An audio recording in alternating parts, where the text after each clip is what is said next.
Africa Content TV.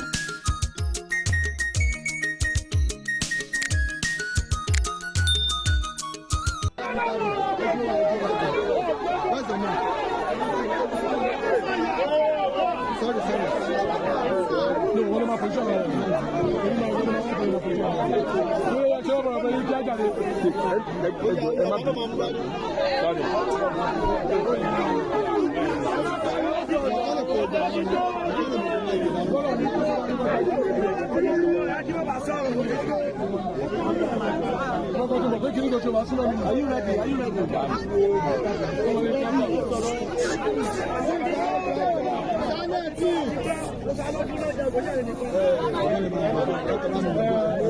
My name is Sanwo-Olu. I'm the chairman part and Gary Lagos State, the leader of the APC Oshodi local government. We have vote.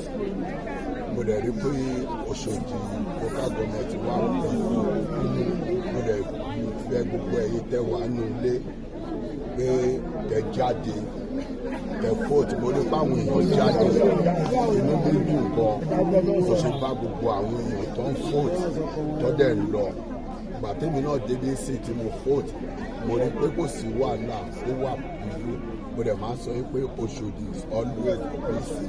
Gbogbo Lagos State mo dẹ̀ ti ń gbọ́ everything káàkiri all local government mo rí pé peace ó rẹ̀ níbẹ̀ ọlọ́wọ́n ọbẹ̀ Elédùmarè àfúnwàṣe mo nígbàgbọ́ ní pé lágbọ́rọ̀ náà gómìnà Sanwo-Olu àti assembly mi bí ọmọjọmọ lọ mo believe pé lágbọ́rọ̀ náà òun ló máa wọlé mo dẹ̀ believe pé gbogbo all local government ní trial Lagos State mo believe pé àwọn assembly wa ló máa wọlé. Àmì náà yà á láà.